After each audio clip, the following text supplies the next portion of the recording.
السلام علیکم ورحمۃ اللہ وبرکاتہ. الحمد للہ نحمده ونستعینه ونستغفره ونعوذ باللہ من شرور انفسنا ومن سیئات اعمالنا من يهده الله فلا مضل له ومن يضلل فلا هادي له واشهد ان لا اله الا الله وحده لا شريك له واشهد ان محمدا عبده ورسوله. اما بعد فان خير الحديث كتاب الله وخير الهدي هدي محمد صلى الله عليه وسلم وشر الامور محدثاتها وكل محدثة بدعة وكل بدعة ضلالة وكل ضلالة في النار. طالب علم جو دین کا علم لے رہا ہے اس میں کون سے آداب کا پایا جانا ضروری ہے، اس موضوع پہ گزشتہ کئی دنوں سے گفتگو ہو رہی ہے. کتاب کے مؤلف نے بہت سے آداب واضح کیے ہیں، بہت سے آداب ذکر کیے ہیں. مثال کے طور پہ یہ کہ دین کا علم لینے والے کی نیت خالص ہو. دین کا علم اس لیے لے تاکہ اللہ تعالی راضی ہو جائے. دوسرے نمبر پہ دین کا علم اس لیے لے تاکہ اپنے آپ سے اور دوسروں سے جہالت کو دور کر سکے. تیسرے نمبر پہ دین کا علم اس لیے لیا جائے تاکہ شریعت کا دفاع ہو سکے. اور چوتھے نمبر پہ طالب علم کو چاہیے کہ اپنے علم پہ عمل کرے. اور پانچویں نمبر پہ یہ کہ جو اختلافی مسائل ہیں اور جن کے پیچھے واضح طور پہ کوئی آیت یا کوئی صحیح حدیث نہیں ہے ان میں طالب علم کا سینہ کشادہ ہونا چاہیے. اور اس کے بعد انہوں نے بیان کیا تھا کہ طالب علم کو چاہیے کہ وہ جب دین لوگوں تک پہنچائے تو اس معاملے میں وہ حکیم ثابت ہو، حکمت سے کام لے. اب 8ویں نمبر پہ کتاب کے مؤلف کہتے ہیں ان یکون الطالب صابرا علی العلم. طالب علم کو چاہیے کہ علم سے منقطع نہ ہو. علم سے یہ نہ کہے کہ ایک سال میں نے قرآن پاک کا ترجمہ لگانے میں صرف کر دیا ہے، اب میں صبح کی نماز کے بعد سویا کروں گا. بہت مشکل ہے فجر کے بعد کلاس اٹینڈ کرنا. ڈھیلا نہیں ہونا چاہیے، اکتانا نہیں چاہیے، سستی نہیں کرنی چاہیے. مرتے دم تک دین کا علم لیتے رہنا ہے. کب تک؟ مرتے دم تک. دین کا علم لینے کی کوئی عمر محدد نہیں ہے. دنیاوی علم کے بارے میں آپ کہہ سکتے ہیں کہ یہ ڈگری لے لی، وہ ڈگری لے لی، بات ختم ہو گئی. لیکن دین کا علم مرتے دم تک جاری و ساری رہے گا. آخری دن جس دن فوت ہونا ہے اس دن بھی آپ کسی علم کی جگہ میں ہوں. صبح آپ نے قرآن کے کسی درس میں حصہ لیا ہو، قرآن پاک کی ترجمہ کلاس میں حصہ لیا ہو، یا آپ اس دن بھی کوئی قرآن پاک کی صورت یاد کر رہے ہوں، یا اس دن بھی آپ نبی علیہ السلام کی بتائی ہوئی کوئی دعا یاد کر رہے ہوں، یا کسی کو یاد کروا رہے ہوں، کسی کو پڑھا رہے ہوں، یعنی کہ دین کے علم سے آپ کا رابطہ، آپ کا تعلق آخری وقت تک رہنا چاہیے. چنانچہ کتاب کے مؤلف کہتے ہیں ای مثابر علیہ لا یقطعہ ولا یمل، کہ آپ علم پہ ڈٹے رہیں، علم سے منقطع نہ ہوں اور اس سے اکتانا بھی نہیں ہے. بل یکون مستمرا فی تعلمہ بقدر المستطاع، جتنی اللہ نے ہمت دی ہے، جتنی اللہ نے طاقت دی ہے اس کے مطابق آپ علم کے راستے پہ گامزن رہیں، جتنا ٹائم ملتا ہے اپنی طاقت کے مطابق. ولیصبر علی العلم، اور علم کے معاملے میں صبر کا مظاہرہ کریں.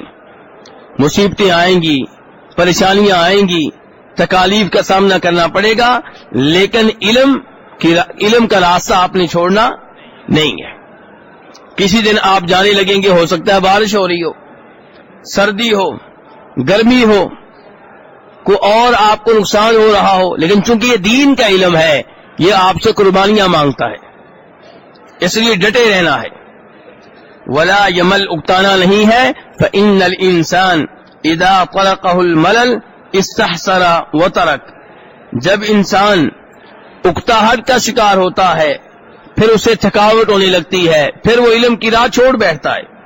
ولیکن اذا کان مثابر العلم، لیکن جب انسان علم کے مقابلے میں علم کے معاملے میں استقامت دکھانے والا ہو، ڈٹ جانے والا ہو، فإنه ينال اجر الصابرین من وجہ، تو اس کو 2 اجر ملیں گے۔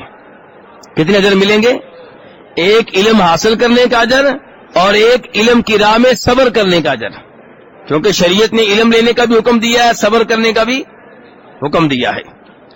کہتے ہیں وَاسْتَمِعْ إِلَىٰ قَوْلِ اللَّهِ عَزَّ وَجَلَّ مُخَاطِبًا نَبِيَّهُ، کہ آپ یہ ایت سنیں جس میں اللہ تعالیٰ اپنے نبی سے مخاطب ہو کر یہ کہہ رہے ہیں۔ کون سے نبی سے؟ آخری نبی جناب محمد صلی اللہ علیہ وسلم سے اللہ تعالیٰ مخاطب ہیں۔ اور اس ایت سے جو ابھی بیان ہونے لگی ہے، اس ایت سے پہلے واقعہ چل رہا ہے جناب نوح علیہ السلام کا، کہ انہوں نے اپنی امت کو تبلیغ کی، بہت زیادہ کی، صبح و شام کی، پھر ان کی قوم پہ عذاب آنے لگا، عذاب آنے سے پہلے اللہ کے حکم سے وہ کشتی بنانے لگے، لوگ ان کا مذاق اڑانے لگے، پھر طوفان آ گیا، بیٹے کے لیے سفارش کرنے لگے، دعائیں کرنے لگے، اللہ نے سفارش ریجیکٹ کر دی، اپنے نبی کی سفارش نبی کے بیٹے کے حق میں قبول نہیں کی۔ پھر نوح علیہ السلام نے اللہ تعالیٰ سے معافی مانگی۔ معافی کس نے مانگی؟ اللہ نے سفارش بھی نہیں مانی اور نوح علیہ السلام کو معافی بھی مانگنا پڑی کہ میں نے وہ سفارش کی ہے جو نہیں کرنی چاہیے تھی۔ تو سفارش میں مرضی کس کی چلتی ہے پھر؟ اللہ کی۔ انبیاء کرام علیہ السلام کی اللہ وہی سفارش مانتے ہیں، وہی شفاعت مانتے ہیں جو اللہ کی مرضی کے مطابق ہو، ان کے بارے میں ہو جن کے بارے میں اللہ چاہے۔ کسی اور کے بارے میں نوح علیہ السلام شفاعت کریں بیٹے کے حق میں قبول نہیں ہوتی۔ ابراہیم علیہ السلام روز قیامت بخاری شریف کی حدیث ہے، باپ کے حق میں شفاعت کریں گے اللہ قبول نہیں کرے گا۔ ہمارے نبی علیہ السلام نے اپنے چچا ابو طالب کے لیے شفاعت کی، دعائیں کی، بخاری شریف قرآن پاک دونوں میں ذکر موجود ہے، اور اللہ تعالیٰ نے آپ کی شفاعت قبول نہیں کی، بلکہ ساتھ یہ کہا گیا کہ آپ کے لیے جائز نہیں ہے کہ آئندہ ایسی دعا کریں، ایسی شفاعت کریں۔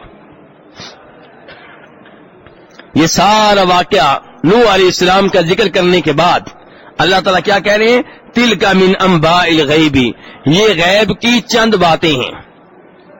اللہ تعالیٰ کیا کہہ رہے ہیں؟ غیب کی چند باتیں ہیں، یعنی کہ انبیاء کرام کو غیب کی چند باتیں تو بتائی جاتی ہیں، لیکن غیب کا کل علم دے دیا جائے بالکل بھی نہیں۔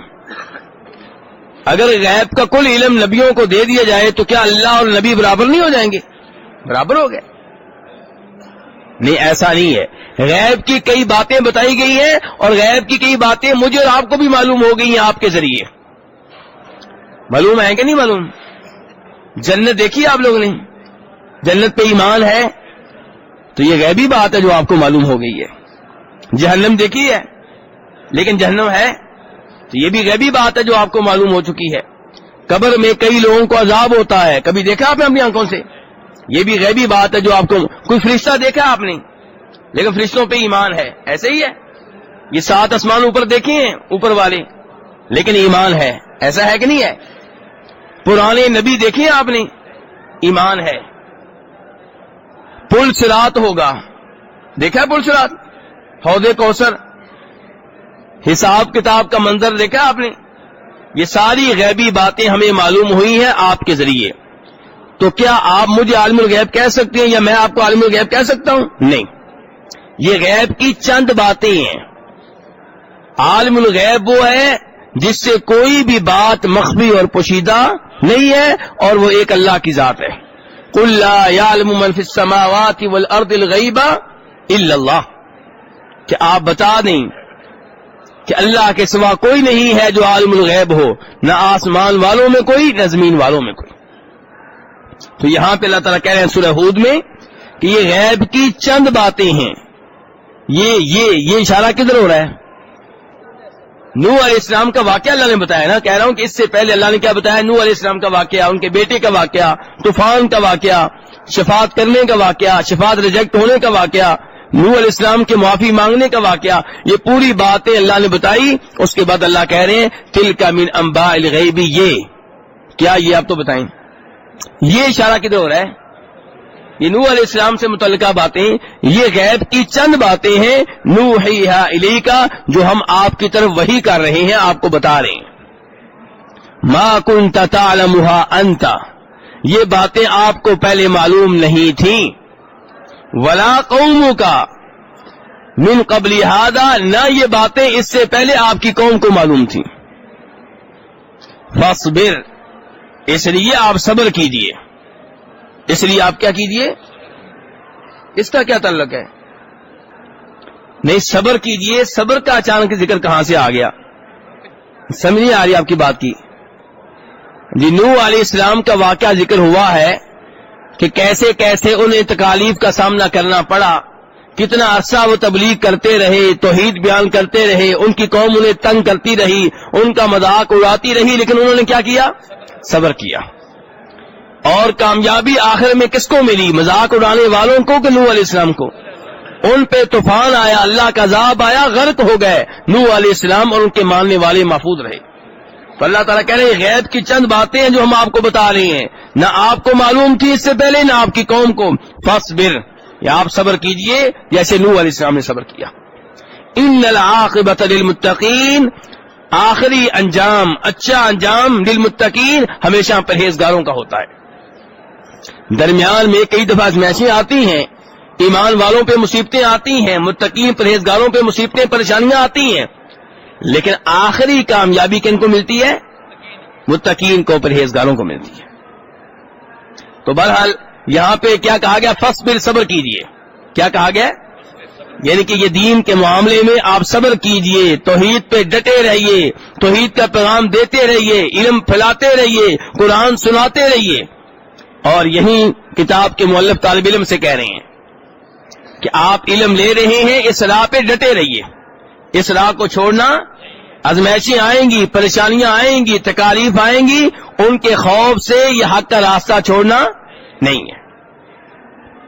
کتاب کے مؤلف کہتے ہیں الامر التاسع، طالب علم کے آداب میں سے 9 ادب، احترام العلماء و تقدیرہم، علماء کرام کا احترام کریں اور ان کی تعظیم کریں.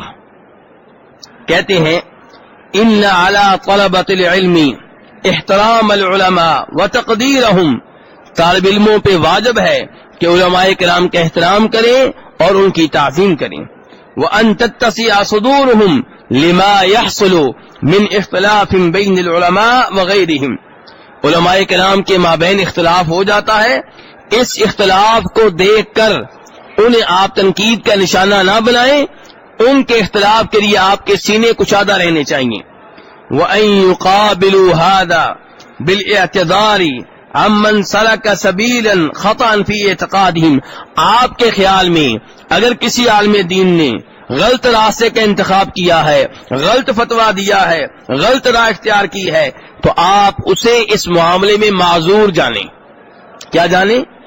یعنی کہ یہ نہ کہیں جان بوجھ کے کر رہا ہے، یہ کہیں اس کو سمجھ نہیں آئی، اس کو حدیث معلوم نہیں ہوگی، اس کو آیت معلوم نہیں ہوگی، اور اللہ کا شکر کریں کہ آپ کو معلوم ہو گئی ہے، تو آپ اسے معذور جانیں. لیکن یہ نہیں کہا کہ آپ اس کی غلطی پہ چل پڑیں، اس کی غلطی کو اپنا لیں، یہ نہیں ہے.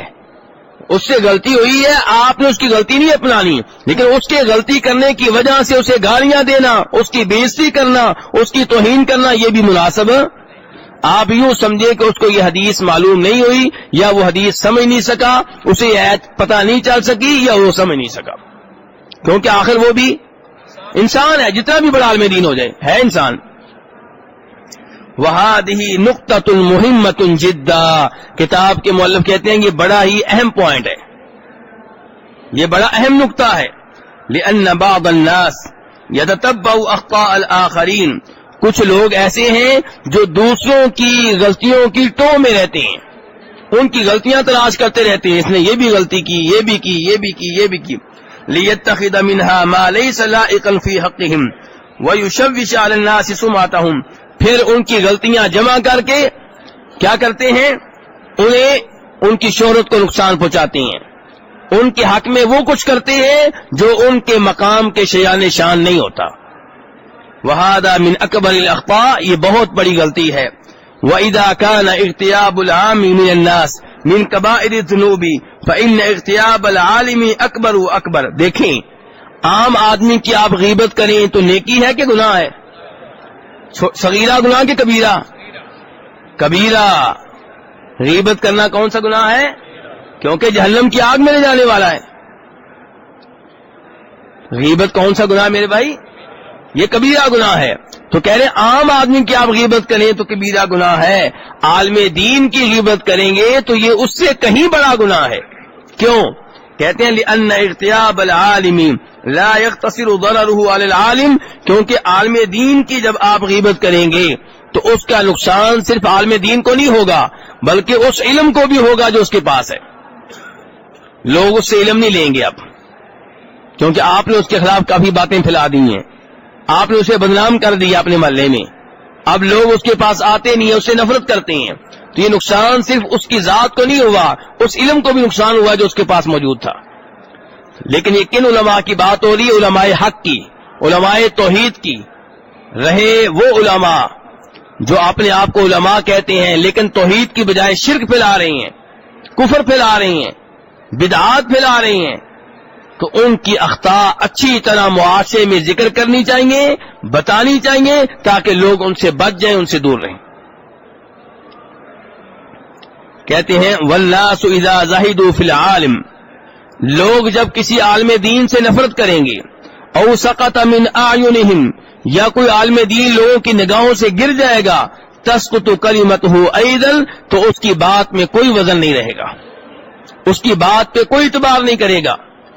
وَإِذَا كَانَ يَقُولُ الْحَقَّ وَيَهْدِي إِلَيْهِ، اور جب وہ حق کہتا ہے، حق کی طرف رہنمائی کرتا ہے، فَإِنَّ غِيبَةَ هَذَا الرَّجُلِ لِهَذَا الْعَالِمِ تَكُونُ حَائِلًا بَيْنَ النَّاسِ وَبَيْنَ عِلْمِهِ الشَّرْعِي وَهَذَا خَطَرُهُ كَبِيرٌ وَعَظِيمٌ.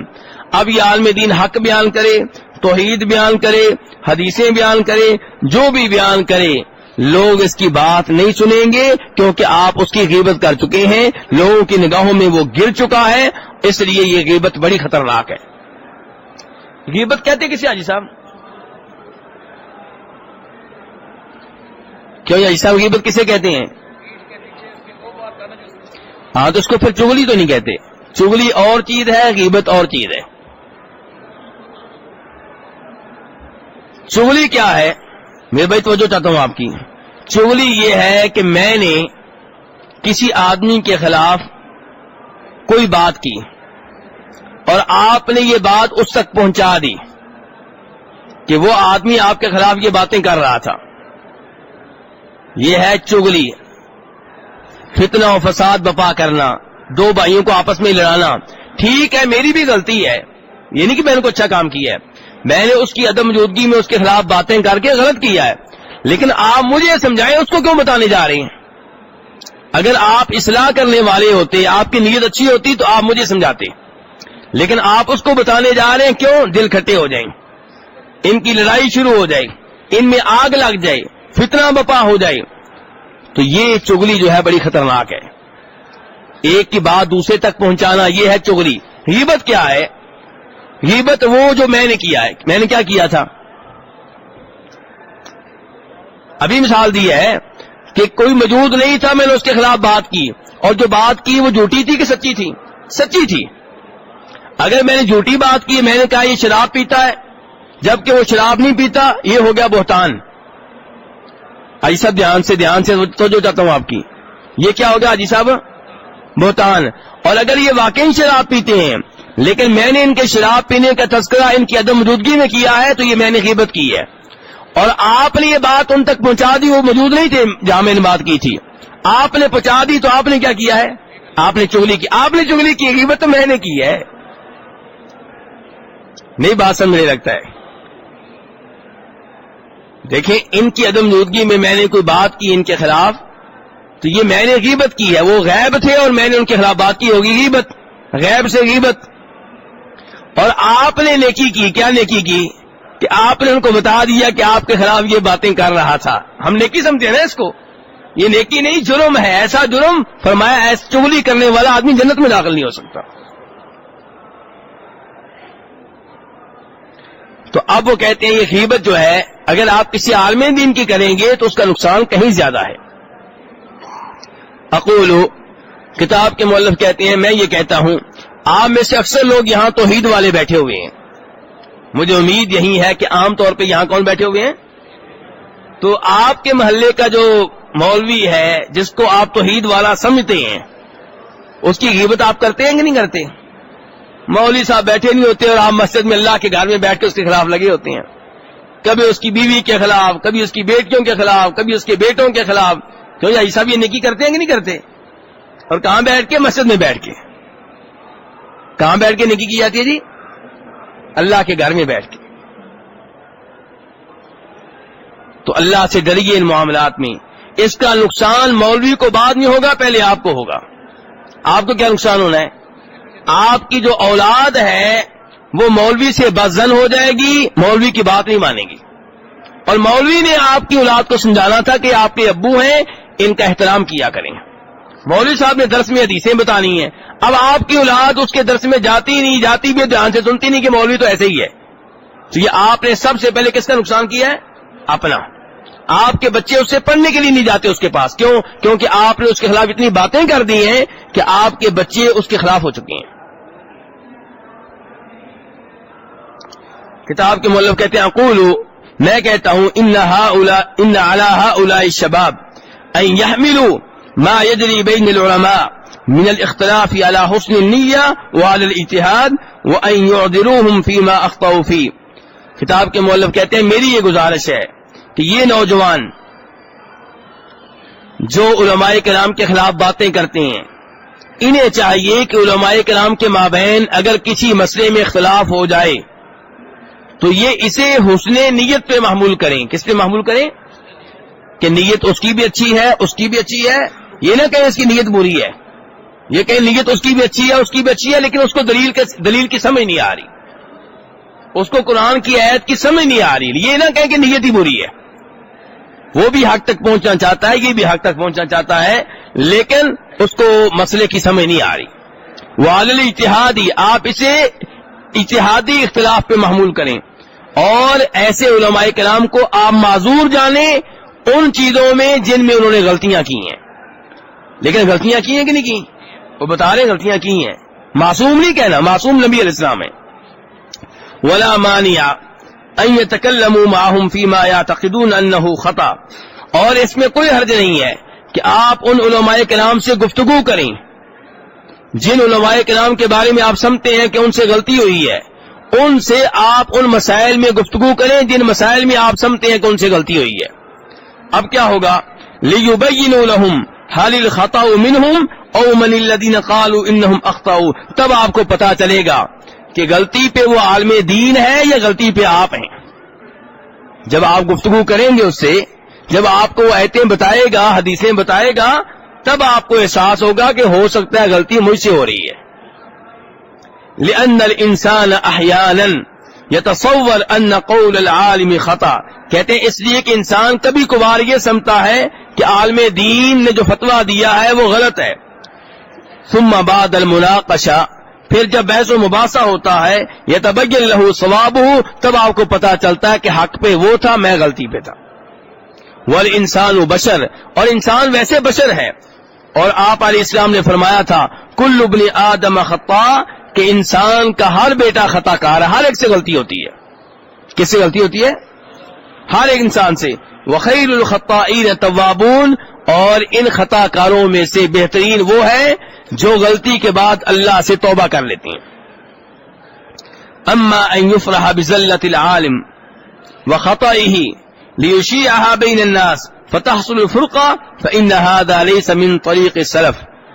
اگر کسی عالم دین سے غلطی ہو جائے اور آپ خوش ہو رہے ہیں، واہ جی واہ سے غلطی ہوئی ہے، اور لوگوں میں پھیلا رہے ہیں اس کی غلطی کو تاکہ فرقہ واریت بڑھ جائے، اختلافات بڑھ جائیں، تو یہ سلف صالحین کا طریقہ نہیں ہے. یہ ہمارے صحابہ کرام، تابعین، تبع تابعین کا طریقہ نہیں ہے. وَكَذَلِكَ أَيْضًا مَا يَحْصُلُ مِنَ الْأَخْطَاءِ مِنَ الْأُمَرَاءِ. اب تک کتاب کے مؤلف نے آپ سے گفتگو کی تھی علماء کرام کے بارے میں. کن کے بارے میں؟ وہ کہتے ہیں علماء کرام کی طرح حکمرانوں کے بارے میں بھی یاد رکھیں.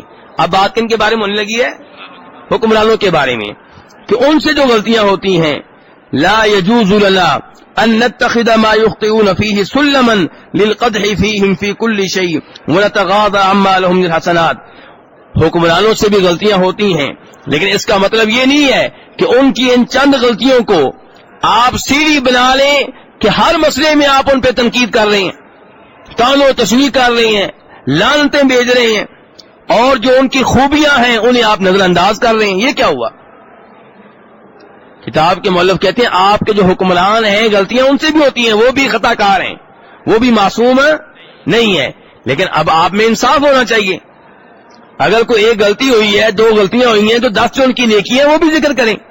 لیکن آپ صبح و شام ان کی غلطیاں لوگوں میں پھیلاتے رہتے ہیں، عام کرتے رہتے ہیں، بدزنی قائم کرتے رہتے ہیں، لوگوں کے دلوں میں حکمران کے خلاف نفرت ڈالتے رہتے ہیں، حتیٰ کہ حکمران اور پبلک آپس میں لڑنا شروع ہو جاتی ہیں. نقصان کس کو ہوتا ہے؟ کافروں کو کہ مسلمانوں کو؟ پھر مسلمانوں کو. آپ سمجھتے ہیں آپ بڑی نیکی کر رہے ہیں. کہتے ہیں اللہ تعالی نے فرمایا اپنی کتاب میں، یا ایھا الذین آمنوا، اے ایمان والو، کونوا قوامین للہ شہداء بالقسط، کہ تم اللہ کے لیے قائم ہونے والے بن جاؤ، انصاف کے مطابق گواہی دینے والے بن جاؤ. گواہی دو انصاف کے مطابق، حق بات کہو. ولا یجرمنکم شنآن قوم علی الا تعدلوا، کسی قوم کی دشمنی، کسی قوم سے بغض و عداوت تمہیں اس بات پہ آمادہ نہ کر دے کہ تم عدل و انصاف سے کام نہ لو. آج آپ اپنے ملک کا حال دیکھ رہے ہیں، جو جس پارٹی کا ہے اس کی ہر معاملے میں حمایت کر رہا ہے، اور جس کا مخالف ہے ہر معاملے میں ان کی مخالفت کر رہا ہے. حالانکہ کئی خوبیاں ان میں ہیں، کئی خوبیاں ان میں ہیں، کچھ غلطیاں ان میں ہیں، کچھ غلطیاں ان میں ہیں. آپ اپنی پارٹی کی ہر برائی کا دفاع کیوں کرتے ہیں اور دوسروں کی خوبیوں کو بھی نظر انداز کیوں کرتے ہیں؟ تو اس چیز کا کہتے ہیں خیال رکھنا چاہیے، انصاف سے کام لیں. اگر آپ کے حکمران سے 1-2 غلطیاں ہوئی ہیں تو جو اس نے اچھے کام کیے ہیں ان کا بھی تذکرہ کریں.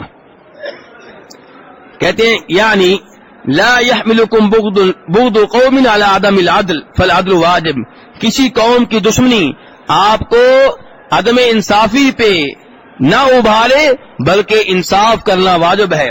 ولا يحل للانسان ان ياخذ زلات احد من الامراء او العلماء او غيرهم فيشيعها بين الناس، کہتے ہیں کسی انسان کے لیے یہ جائز نہیں ہے کہ کسی عالم دین اور کسی حکمران کی غلطیاں جمع کر لے ایک جگہ اور پھر لوگوں میں پھیلانی شروع کر دے.